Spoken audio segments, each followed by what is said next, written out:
Savez-vous ce qui se cache réellement derrière les comportements que nous qualifions simplement de troubles ou de crises?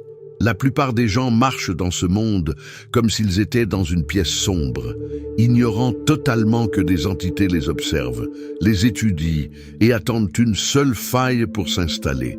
Aujourd'hui, je ne vais pas seulement vous parler de signes, je vais vous donner les clés pour décoder un langage que le monde moderne a oublié, mais que l'ombre utilise chaque jour avec une précision chirurgicale. Ce que vous allez apprendre aujourd'hui va transformer votre vision de la réalité.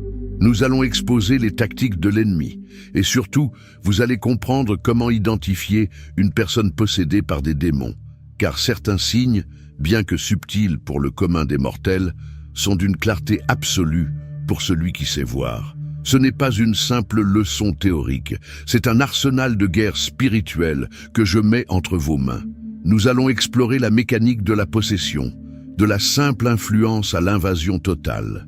Vous apprendrez pourquoi certaines personnes changent radicalement de personnalité, pourquoi le regard est le premier traître de l'âme, et comment la légalité spirituelle est le contrat invisible qui lie les captifs.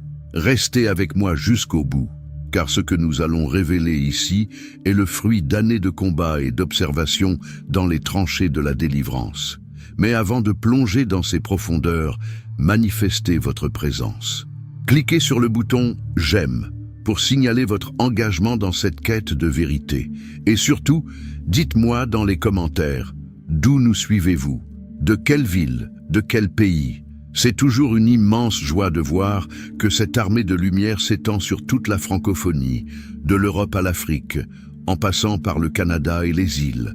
Votre présence ici prouve que vous êtes prêt à passer du stade de spectateur à celui de guerrier averti. Êtes-vous prêt à découvrir ce que l'œil naturel ne peut voir? Alors, commençons. Pour comprendre la possession, il faut d'abord accepter un fondement immuable. Le monde spirituel est plus réel que le monde physique. Ce que vous touchez est temporaire, mais ce qui régit l'invisible est éternel. Le discernement n'est pas une émotion, ce n'est pas une intuition passagère. C'est une compétence spirituelle qui se bâtit sur la prière et la connaissance des lois de l'esprit. Comme le dit l'apôtre Paul dans sa lettre aux Éphésiens, « Car nous n'avons pas à lutter contre la chair et le sang, mais contre les dominations, contre les autorités, contre les princes de ce monde de ténèbres. » Si vous ignorez cette réalité, vous êtes déjà vulnérable. La possession suit des modèles, des lois et des caractéristiques précises. Rien n'est laissé au hasard. Partie 1. La loi de la légalité, la porte d'entrée des ténèbres. Entrons maintenant dans le vif du sujet. Pourquoi une entité parvient-elle à prendre le contrôle d'un corps humain? Il existe un principe que j'appelle la légalité spirituelle. C'est la règle d'or de la guerre spirituelle. Un démon n'entre jamais par effraction. Il entre parce qu'on lui a ouvert la porte, consciemment ou non. Contrairement à ce que montrent les films, la possession n'est pas une loterie malchanceuse. C'est une question de droit. Réfléchissez à ceci. Un huissier ne peut entrer chez vous et saisir vos biens que s'il possède un titre légal. Dans le monde spirituel, c'est la même chose. Les démons cherchent des droits d'auteur sur votre vie. Quels sont ces droits? D'abord, la haine persistante. Une colère qui ne s'éteint jamais devient un nid. Ensuite, les pratiques occultes, la consultation de voyants, le spiritisme, la sorcellerie ou les pactes ancestraux. Même si vous l'avez fait pour rire, l'esprit, lui, ne rigole pas. Il enregistre le contrat. Il y a aussi ce que la Bible appelle pharmakeia, l'usage de drogues et de substances qui altèrent la conscience. Ces substances ne détruisent pas seulement votre corps, elles brisent vos barrières spirituelles, créant des autoroutes pour les entités, sans oublier les traumatismes profonds non traités. Un choc émotionnel violent peut fragmenter l'âme, et dans cette fissure, l'ennemi s'engouffre. Comprenez bien ceci, pour identifier une personne possédée, il faut chercher la trace de la légalité. Pourquoi cette personne a-t-elle changé? Quel loyer spirituel paie-t-elle? Cette compréhension vous permet d'expliquer pourquoi certaines personnes sombrent totalement dans la folie alors que d'autres semblent simplement différentes. La possession commence toujours par une permission. Part 2. Les niveaux d'invasion. Du murmure au contrôle total. Une erreur fatale est de croire que la possession se résume à une personne qui rampe au plafond ou qui hurle avec une voix d'outre-tombe. La vérité est bien plus terrifiante. La majorité des possessions sont invisibles à l'œil nu. L'ennemi préfère l'infiltration à l'explosion. Il y a des niveaux, et savoir les identifier tôt peut sauver une vie avant qu'il ne soit trop tard. Le premier niveau est la possession de zone. L'entité ne contrôle pas tout l'individu, mais elle a pris racine dans un domaine précis, une addiction incontrôlable, une colère meurtrière, une perversion sexuelle qui dévore la pensée ou une violence soudaine. La personne est elle-même 90% du temps, mais quand la zone est activée, elle devient un étranger. Vient ensuite la possession partielle. Ici, l'influence est directe sur les pensées et les décisions. La personne commence à entendre des voix ou à avoir des impulsions qui ne lui appartiennent pas, mais qu'elle finit par accepter comme siennes. C'est une fusion dangereuse. Enfin, nous avons la possession complète. C'est le stade final, où l'entité prend le contrôle physique, utilise les cordes vocales et manifeste une force surnaturelle. Posez-vous la question, avez-vous déjà vu quelqu'un dont le regard semble s'éteindre pour laisser place à quelque chose d'autre? Identifier ces niveaux de manière précoce est la clé. N'attendez pas la manifestation physique spectaculaire. Les ténèbres s'installent dans le silence et le secret. Le discernement consiste à voir l'ombre avant qu'elle ne devienne une obscurité totale. Si vous voulez un signe clair, immédiat et presque impossible à simuler, regardez les yeux. On dit souvent que les yeux sont le miroir de l'âme, et c'est une vérité spirituelle absolue. Une personne possédée ou lourdement oppressée a une difficulté majeure. Elle ne peut pas soutenir le regard d'une personne qui porte la lumière de Dieu. Pourquoi ? Parce que les ténèbres et la lumière ne peuvent cohabiter. Dans la Bible, lorsque Jésus approchait des possédés, les démons hurlaient « Qu'y a-t-il entre nous et toi ?» Ils ne supportaient pas sa présence. Aujourd'hui, cela se manifeste par un évitement systématique. La personne baisse la tête, regarde ailleurs, ou ses yeux s'agitent de manière anormale dès que vous parlez de choses spirituelles ou que vous priez. Le regard peut aussi devenir fixe, vitreux, ou d'une froideur prédatrice. Ce n'est plus un être humain qui vous regarde, c'est une sentinelle de l'ombre. Le possédé reconnaît l'autorité spirituelle avant même que vous n'ouvriez la bouche. Si vous portez l'esprit de Dieu, l'entité en face de vous se sent exposée, nue, et sa première réaction est de fuir le contact visuel. C'est la première marque, la plus facile à reconnaître pour celui qui est attentif. Part 3. La force surnaturelle et les réactions disproportionnées. Avez-vous déjà entendu parler de ces cas où une personne frêle, pesant à peine 50 kilos, parvient à projeter 3 hommes robustes à l'autre bout d'une pièce? Ce n'est pas de l'adrénaline. C'est la manifestation physique d'une force qui n'est pas humaine. Lorsqu'une entité est profondément ancrée, elle utilise le corps de l'hôte comme un instrument. La force spirituelle se traduit par une force physique anormale, mais cela va au-delà de la puissance brute. Observez les réactions. Une personne possédée aura des sursauts violents sans explication, des impulsions de destruction contre des objets sacrés ou contre elle-même. C'est une rage qui ne semble pas avoir de source logique. Si vous voyez une personne passer d'un état de calme plat à une fureur démoniaque en une fraction de seconde, surtout face à une prière, vous ne faites pas face à un problème psychologique classique. Vous faites face à une influence profonde. Le physique dénonce toujours l'oppresseur. C'est ici que l'ennemi se montre le plus rusé. Saviez-vous que les démons connaissent la Bible par cœur? Ils étaient là quand elle a été écrite. Ils ont vu les miracles. Ils connaissent les décrets divins. Un signe majeur de possession est l'utilisation de la parole de Dieu de manière déformée. Satan a tenté Jésus au désert en citant les psaumes. Il n'a pas inventé de nouveaux textes. Il a pris la vérité et l'a tordue pour en faire un mensonge. Une personne sous influence spirituelle utilisera souvent un discours religieux pour manipuler, pour justifier son péché ou pour créer de la confusion. Elle citera des versets hors contexte pour condamner les autres ou pour s'élever elle-même. Si vous entendez quelqu'un utiliser la spiritualité pour détruire, pour diviser ou pour servir son propre ego de manière obsessionnelle, méfiez-vous. Ce n'est pas de la piété, c'est une stratégie d'infiltration. Le langage change aussi. La voix peut devenir plus grave, plus sifflante, ou d'une monotonie mécanique. Le corps devient rigide et les rires deviennent inappropriés, souvent moqueurs face à la souffrance ou à la sainteté. Le corps et la voix répondent toujours à l'habitant. Partie 4. L'heure du conflit et la stratégie de la négociation. Parlons maintenant d'un point crucial que beaucoup ignorent, la gestion du temps par l'ennemi. Pourquoi la nuit, et particulièrement entre 3 heures et 4 heures du matin, est-elle si active? Ce n'est pas une superstition, c'est une période où le voile entre les mondes semble plus fin et où les forces occultes intensifient leurs rituels pour parodier l'heure de la mort du Christ ou pour profiter du sommeil des justes. Le discernement augmente exponentiellement durant la nuit. C'est souvent à ces heures que les manifestations sont les plus claires, que les attaques se font sentir, mais aussi que les libérations les plus puissantes se produisent. Mais attention, le démon est un négociateur. C'est son modus operandi depuis le jardin d'Éden. Il propose toujours quelque chose. Il offre la gloire, le pouvoir, l'argent ou la fin d'une douleur en échange d'une servitude.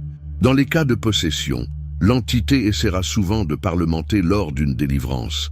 Je partirai si tu me donnes ceci, ou je la laisserai tranquille s'il fait cela. Ne négociez jamais avec l'ombre. Une proposition de l'ennemi est une chaîne déguisée en collier d'or. La personne possédée hésite souvent à se libérer par peur des représailles. C'est là que la décision devient le point de rupture. Sans une décision ferme de la volonté humaine de se soumettre à Dieu, la libération ne sera que temporaire. Les démons reviennent là où ils trouvent une maison balayée mais vide. Dans notre monde moderne, nous cherchons la sorcellerie dans les vieux livres et les rituels complexes.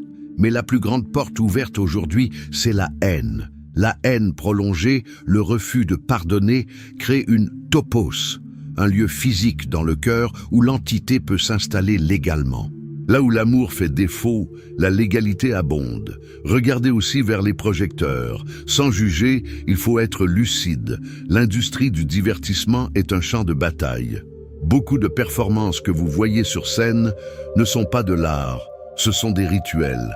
Des pactes sont scellés pour la renommée et les possessions se produisent en direct sous vos yeux, déguisées en transe artistique. Le discernement vous permet de voir derrière le spectacle.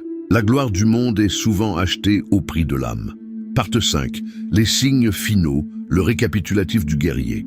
Pour conclure cette phase d'enseignement, je veux que vous mémorisiez ces signes comme un protocole de sécurité. Une personne est probablement sous une influence démoniaque sérieuse si plusieurs de ces points convergent. Elle évite systématiquement le regard, surtout face à la prière. Elle manifeste une force physique inexplicable. Elle réagit avec irritation ou violence à la présence de Dieu ou au nom de Jésus. Son comportement change brusquement, passant du calme à la noirceur. Elle déforme les vérités spirituelles pour manipuler. Elle souffre de confusion mentale soudaine dès qu'il s'agit de s'approcher de la foi. Elle présente des changements de voix ou de posture physique évidents. L'esprit dénonce toujours l'esprit qui est aux commandes. Celui qui a le discernement ne se contente pas d'écouter les paroles. Il écoute la fréquence spirituelle derrière elles. Vous n'êtes plus des victimes de l'inconnu. Vous êtes maintenant des observateurs avertis. Nous avons voyagé dans les profondeurs de l'ombre, non pour nous y perdre, mais pour apprendre à la vaincre. Tout ce savoir ne servirait à rien s'il ne débouchait pas sur une action de puissance. Vous avez maintenant les yeux ouverts sur les tactiques de possession et d'oppression. Mais comprendre le problème n'est que la moitié du chemin. Posséder la solution est le but ultime. Je sens que pour beaucoup d'entre vous, des voiles sont tombés. Vous avez mis un nom sur des situations qui vous tourmentaient depuis des années. Vous avez compris pourquoi tel environnement vous oppressait ou pourquoi telle relation semblait drainer votre vie spirituelle. Ce n'est pas le moment de reculer, c'est le moment de se lever avec l'autorité de celui qui sait qui il est en Christ. Avant de passer à l'acte de foi qui va sceller ce moment, je veux que vous fassiez une pause. Respirez. Sentez la présence de celui qui est plus grand que tout ce que nous avons décrit. L'ennemi tremble devant une personne qui ne craint plus le diable, mais qui craint Dieu. Préparez votre cœur, car nous allons maintenant passer à la phase de nettoyage et de déclaration. Partie 6. L'introduction réflexive avant l'intervention. Mes amis, nous arrivons à un instant sacré. Ce que nous avons partagé est dense, parfois lourd, mais c'est le pain d'effort. Vous ne pouvez plus dire que vous ne saviez pas. Cette connaissance vous rend responsable. Mais cette responsabilité est un honneur. Vous êtes les sentinelles de votre famille, les gardiens de vos propres portes spirituelles. La peur est une illusion que l'ennemi utilise pour vous paralyser. Mais aujourd'hui, nous brisons cette paralysie. Avant que nous n'entrions dans la prière, je veux que vous réalisiez que vous n'êtes pas seul. Des milliers de personnes à travers le monde font ce même pas avec vous en ce moment. L'obscurité perd son pouvoir quand elle est exposée. En identifiant ces signes, vous avez déjà commencé le processus de délivrance. La lumière a déjà commencé à percer les ténèbres. Soyez calmes, soyez confiants. Nous allons transformer cette salle, cette chambre, ce bureau où vous êtes, en un tribunal céleste où les condamnations de l'ennemi seront annulées. Je vous invite maintenant à vous préparer pour un moment de connexion intense. Si vous le pouvez, trouvez un endroit calme. Si vous êtes dans les transports ou au travail, connectez simplement votre esprit. Je vous parle comme un ami, comme un frère qui a vu les chaînes tomber et les vies se restaurer. Je veux que vous vous sentiez entouré, soutenu par une foi inébranlable. Ce n'est pas une prière ordinaire, c'est un acte de guerre et de paix simultanée. Nous allons sceller cet enseignement afin qu'aucune parole ne soit perdue, qu'aucun doute ne vienne voler ce que vous avez acquis. Soyez accueillis dans cette atmosphère de foi. Laissez tomber les barrières. Laissez la paix de Dieu, qui surpasse toute intelligence, commencer à inonder votre être. Nous allons ensemble déclarer la victoire. Répétez ces paroles avec force dans votre cœur. Seigneur Dieu des armées, tout-puissant et éternel, je me tiens devant toi, revêtu de ton autorité et couvert par le sang de l'agneau. En cet instant, je reconnais que le monde invisible m'a été révélé pour que je marche en vainqueur. Je déclare que je n'appartiens plus au royaume de la confusion, mais au royaume de la lumière. Je brise maintenant, au nom de Jésus, toute l'égalité que j'ai pu donner à l'ennemi dans ma vie. Je renonce à la haine. Je renonce au manque de pardon. Je renonce à toute pratique occulte passée ou présente. Je ferme chaque porte, chaque fissure par laquelle les entités de l'ombre ont tenté de s'installer. Je réclame mon territoire spirituel. Si des signes de possession ou d'oppression ont été identifiés dans ma maison ou sur ma personne, j'ordonne maintenant à ces influences de se retirer. Vous n'avez plus de droit. Le contrat est rompu par le sacrifice de la croix. Je déclare que mon regard est pur, que ma voix est mienne et que mon corps est le temple du Saint-Esprit. Père, scelle cet enseignement dans mon esprit. Que ce discernement devienne une boussole quotidienne. Dans les heures les plus sombres de la nuit, je ne craindrai rien, car ta lumière m'entoure comme un bouclier. Je décrète que je suis libre, restauré et invincible face aux ruses du malin.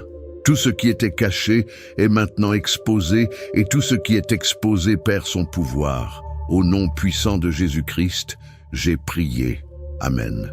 Quelle puissance dans cette déclaration. Je peux sentir que pour beaucoup d'entre vous, l'atmosphère s'est allégée.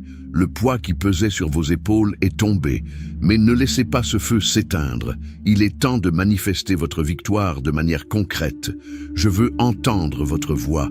Je veux voir votre détermination. Allez maintenant dans les commentaires et écrivez cette phrase de victoire pour vous imposer dans le monde spirituel.